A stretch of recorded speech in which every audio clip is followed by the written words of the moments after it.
Nurse Thatcher was thankful it was Thursday.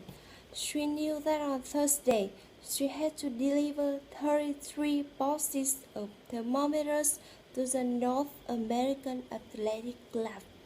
They thought that thermometers were necessary for testing the hydrotherapy baths. This was thought to benefit the athletes with arthritis.